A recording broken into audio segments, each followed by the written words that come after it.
Alright guys, welcome back into another PGA DFS video. This we've got the AT&T Pebble Beach Pro-Am, and we're going to be going over last week's recap as always, but we're also going to touch on the Super Bowl recap as well, just because I had a really solid content week, and I kind of just want to bring it to your guys' attention. But if you guys just want to get straight to the picks, I do have that time stamped in the comment section below.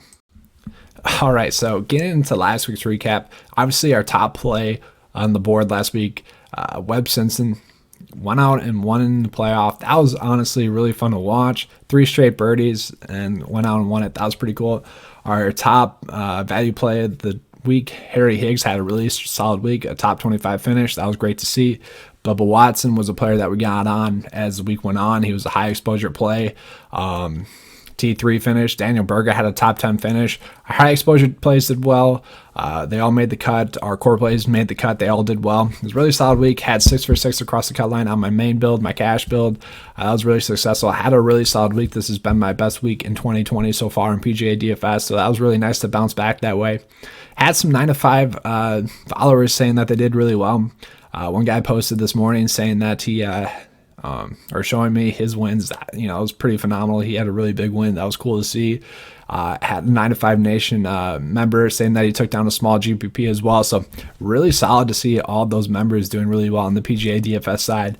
But getting into the Super Bowl side of it, one of our long-time 9 to 5 Nation members, Dan, had a 3rd place finish in a GPP. Had a really strong night for him. I think that goes back to the content that we put out there for the Super Bowl. Kyle Juszczyk at less than 6% ownership. He was a captain picked for us, where in captain spot he was less than 1% owned. So pretty much we were the only ones on him, which was awesome to see.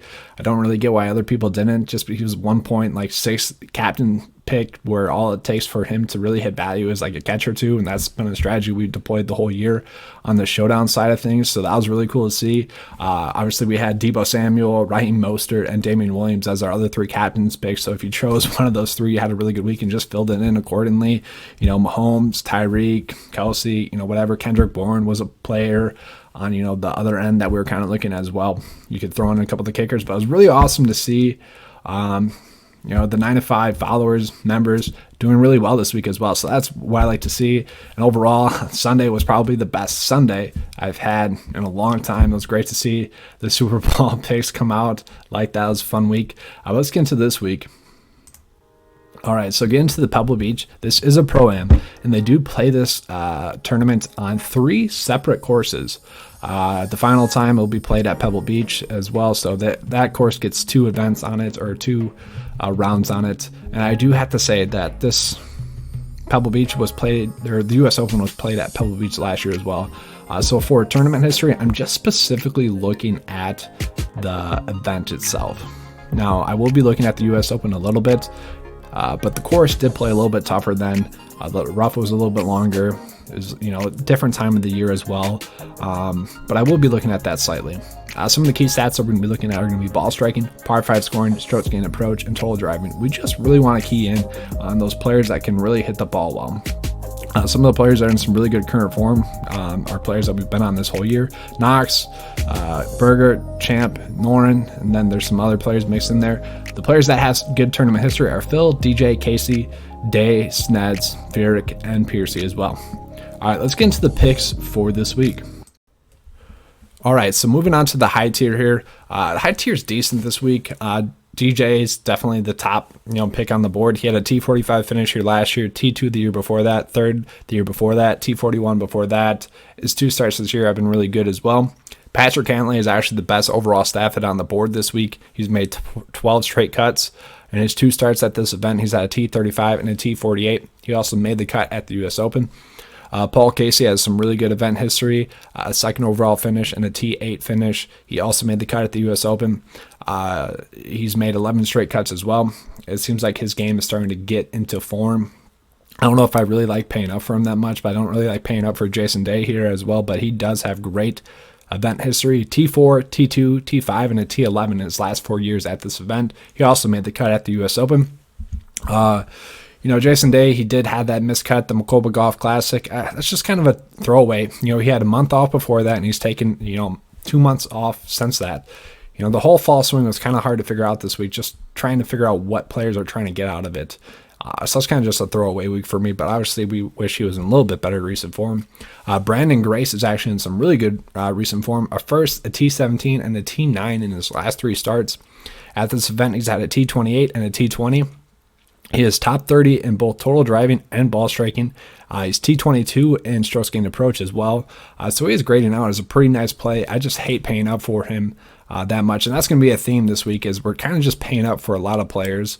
A lot of players that last week were $1,000 cheaper, and that will be that's the mid tier here. So starting off with Daniel Berger, he was $1,000 cheaper last week.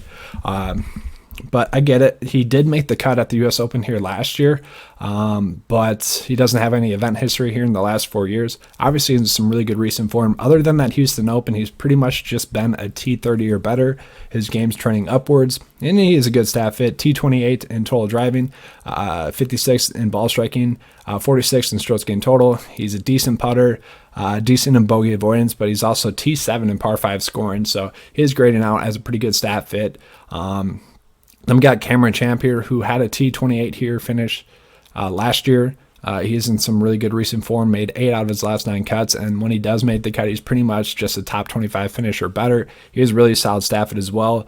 Top 35 in total driving, ball striking, strokes gained, total putting, and par 5 scoring. His strokes gained approach could be a little bit better. He's only 118th in that, but overall, I do like him as a play. I just hate the price point of him and Berger. It's just, a little bit too risky for me at that price point. But we also get Russell Knox here, who I really like as a play. Obviously, I played him a ton, and I bet his ownership will be like double what it's been over the past month, and his price is like $1,000 more, which is it's just kind of funny to me. But he is a great play this week. T14 finish here last year, T15 finish the year before that, and 2 starts, and then 2 years before that he had missed the cut. But he's a really solid stat fit. He's top 45 or better in pretty much all the stats that we're looking at, except for total driving, where he ranks 87th. So he's a really good stat fit. He's checking all the boxes. Russell Knox is going to be a good play, especially at that price point. That's not priced up too much. Adam Hadwin's going to be a play that I like as well. He had a T18 finish here last year, a T39 finish the year before that. So he's 2 for 2 in his starts at this course in the last 4 years. He is top 25 or better in total driving, ball striking, strokes gained total, total putting. He's T32 in strokes gained approach, and the only part of his game that really lacks is par 5 scoring. He's not the best at that, but at this price point, with his course history, with his recent form, and with his stat fit other than par 5 scoring, I really like Adam Hadwin as a play. Let's get into the low tier here now. All right, so we're bringing back our boy Scott Piercy here.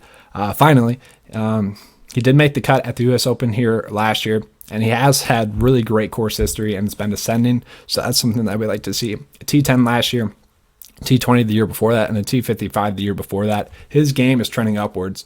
And it really seemed like Scott Piercy struggled with the whole new schedule setup of the PGA Tour, and now his game is finally settled in. You can see his stats are trending upwards as well. So that's something that we like to see. He's getting into some good form. He's in an event that he's played well at before, at a course that he's played at well before. So Scott Piercy, I think we can go back to the well with our boy, who was our most owned player last year. So far this year, it's been Russell Knox. Jim Furyk is a play that I like as well. Really good stat fit, really good recent form. He's actually checking all the boxes. So he had a T14 finish here last year, T66 finish 2 years before that. He's T53 in total driving, 19th in ball striking, 34th in strokes gained total.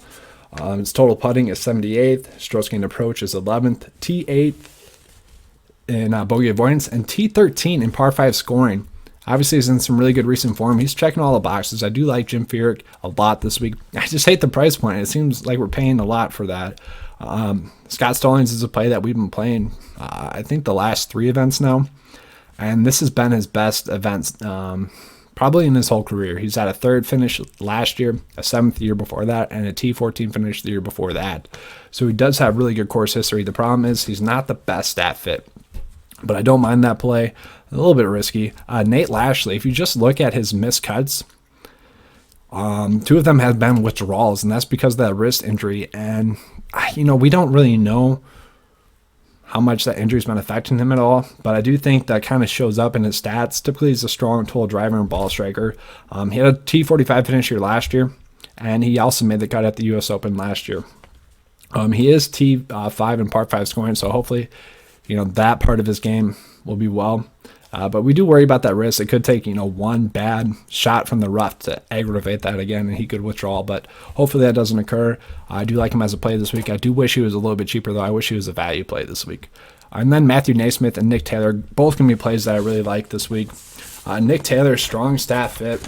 And really, if you look at his recent form, they've all been solid starts except for that Sanderson Farms one. They've all been under par, which is something that we like to see. Nick Taylor does have fine event history. He made the cut at the U.S. Open. He had a T28, a missed cut, T30, and a T10 finish here at this event as well, so I do like him. He is top 15 in total driving and ball striking. He's 32nd in par 5 scoring, and he is top 30 in total putting as well. Matthew Naismith is a good stat fit across the board. He's top 76 or better in all the stats that we're looking at, and we've been rolling with him pretty much the last 4 events, so we're going to continue to roll with him, especially because he's a good stat fit at this event. All right, moving on to the value tier. I do not like the value tier at all this week, so I would try to avoid it if possible. Brian Stewart, I don't mind this week. He was a value play for us last week. He missed the cut right on the money, or right on the cut line. That was a little unfortunate, but I don't mind him. I think I'd rather just go with our boy DJ Trahan. So we know who Trahan is as a player. He's a great total driver, great ball striker. He is 8th in total driving, 11th in ball striking. He's also T32 in par 5 scoring and top 50 in stroke gain approach. He had a T18 finish here last year as well. The recent form has been a little spotty, missed cut, and then a T68. Before that, he was really rolling, so hopefully, the week off will set him right and he can back into some good form. This is an event that sets up really well for him, so I do not mind taking the risk with DJ Tranahan if we have to dip into the value range. Another decent value play stat fit wise, it's going to be Doc Redman. He's pretty much the exact same stat fit as DJ Trahan, a little bit worse, but he's in better form. He's made 9 out of 12 cuts on the year, 3 straight cuts in a row. He's been a value play that we've rolled with, the last 3 weeks, so going to continue to roll with him. Then if we have to go this low, which I don't suggest doing, I think 6.7 is going to be the lowest I go this week, but if you had to, Josh Teeter is an okay stat fit. I don't like him this week. I do not suggest doing that, though. All right, that's all I have for you guys this week. If you enjoyed the video, please give me a like and subscribe. I do appreciate that. If you guys want to become a 9 to 5 Nation member, the link is in the description below. It's $10 a month. Get you access to our player pool, sample build, stat model, core plays, value plays, all that good stuff. And we give you kind of the strategy for that week as well, which I think is a really strong point in the content that we have as well. All right, hope you guys enjoyed watching. Thanks.